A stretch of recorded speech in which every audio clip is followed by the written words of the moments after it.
এ তো মুসলমান জব্দ করার নামে কাওড়া বাগদি সব জব্দ হয়ে যাচ্ছে। ছোট জব্দ করার নামে তো সব জব্দ করছে। রাজবংশী থেকে শুরু করে বাগদি থেকে শুরু করে সবাই তো জব্দ হয়ে যাচ্ছে। শিডিউল কাস্ট জব্দ তো শুধু মুসলমান হচ্ছে না, কারণ এ পার্টিটা মুসলমান জব্দ করা শুধু পার্টি নয়, এ পার্টিটা হলো গরিব জব্দ করার পার্টি। আম্বানির মাথায় তেল দাও, আদানির মাথায় তেল দাও। শিয়ালদা স্টেশন আদানির দোকান হবে, শিয়ালদা স্টেশন বালিগঞ্জ স্টেশনে আদানির চার দোকান হবে, আর গরিব ভাতা তুলে দাও। এই দুদিন পর গরিব হিন্দুরা বুঝবে, একবারে ঝাড় শুদ্ধ উপড়ে দেবে, ঝাড় শুদ্ধ উপড়ে দেবে। আমঝাড়ার গরিবরা বুঝবে হিন্দুরা এ পার্টি হলো একেবারে আদানি আম্বানি বড় লোকের দালাল পার্টি। এটা বুঝতে পারবে। মুসলমানরা পয়লা বুঝে গেছে, এবারে পোতবাদীও কদিন পর বুঝতে পারবে। এই বোঝার জন্য একটু টাইম দিতে হবে, আর টাইমের আগে আমাদের এই ঘন ঘন মিটিং করতে হবে, মানুষকে বোঝাতে হবে। কারণ যা আমরা দেখছি, এ পরীক্ষা, ডাক্তারি পরীক্ষা, সেখানে ঘুষ খেয়ে পুস্তপত্র ফাঁস হয়ে দিল্লিতে আজকে যে লড়াই করছে, সে লড়াইয়ের সামনে শুধু মুসলমান ছেলেরা নেই, হিন্দু ছেলেরাও আছে। চারিদিকে লড়াই হচ্ছে, বিজেপির এই আক্রমণ, বিজেপির এই নষ্টামির বিরুদ্ধে আক্রমণ হচ্ছে। সেই কারণে আপনাদের কাছে আমি বেশি কথা বলবো না, আমি শুধু এই কথা বলতে চাই, আমাদের এখানে পশ্চিমবাংলার, আমি আর তৃণমূল পার্টির কথা বলছি না, তৃণমূলের 86 হলো বিজেপি পন্থী, মানে 80-র মধ্যে 20 আছে মমতার হাতে, আর 60 চলে গেছে শুভেন্দুর হাতে। তাহলে এটা যদি আমি ভাগ করি, আমি যদি শতকরা আসি, 14 আছে, 14 ভাগ আছে মমতার হাতে, আর শুভেন্দুর হাতে এখন আছে 60 ভাগ। 86 ভাগ শুভেন্দুর হাতে, তাহলে 14 ভাগ মমতা আর লড়াই করবে না, মমতার লড়াই করার চান্স নেই। তাহলে মমতার দিন ভাবপাটি দিত এইরকম ভাবে মুসলিম মেয়েদের মতো মমতা ভালো পারতো, একেবারে এইরকম করে ঘন্টাকে একেবারে কি বিড়ি করে বলতো।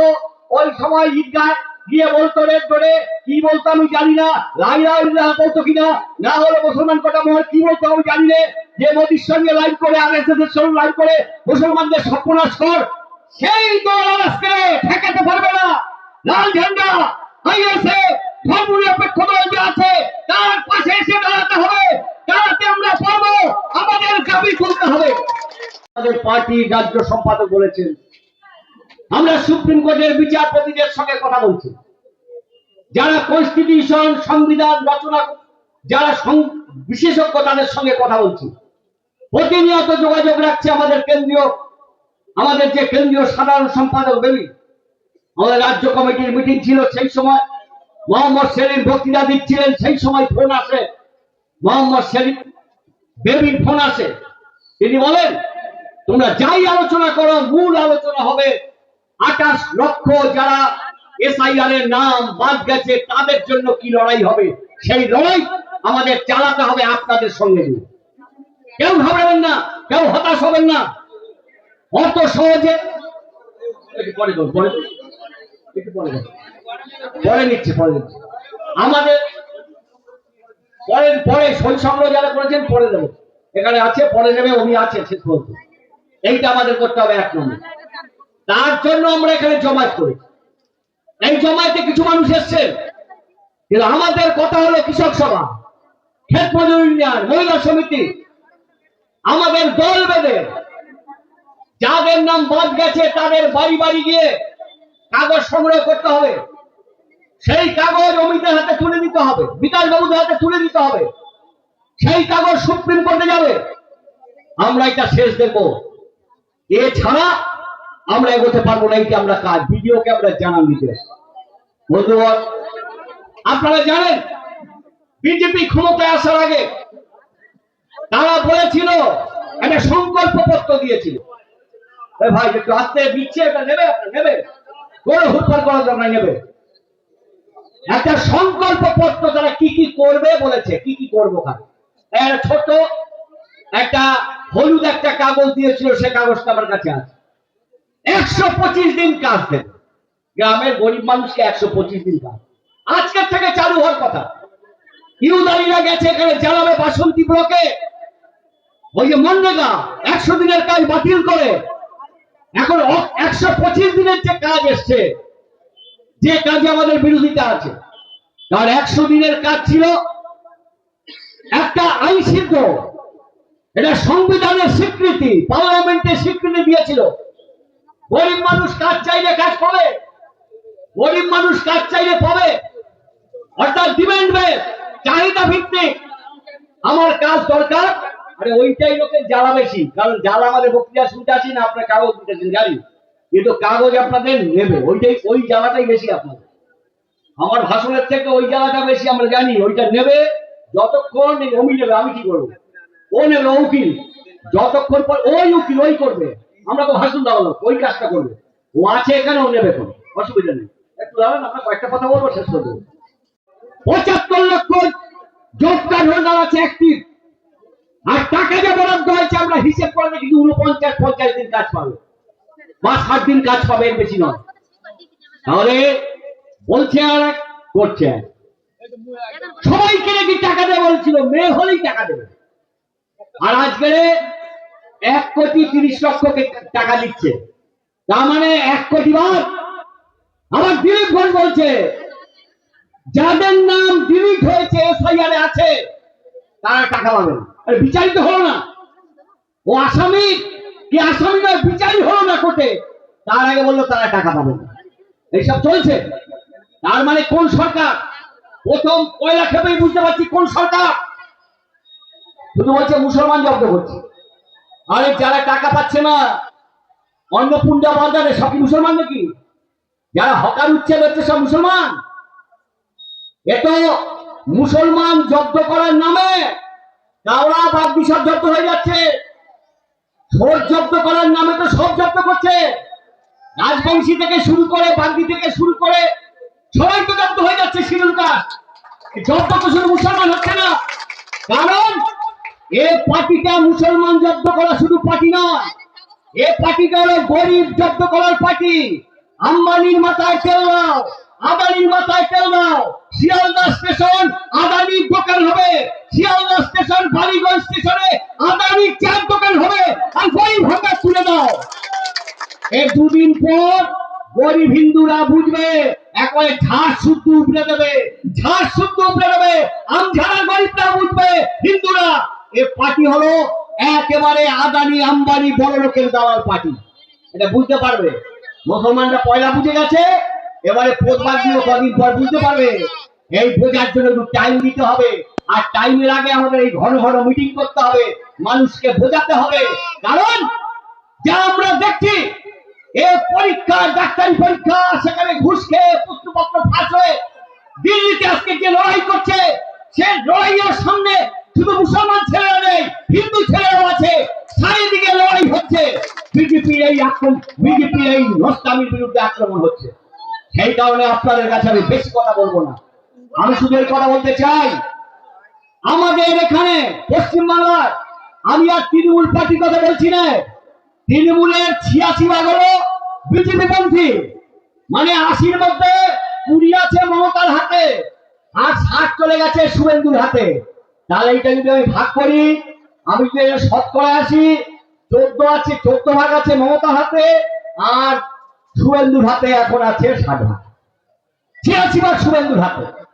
তাহলে 14 ভাগ মমতা আর লড়াই করবে না, মমতার লড়াই করার চান্স নেই।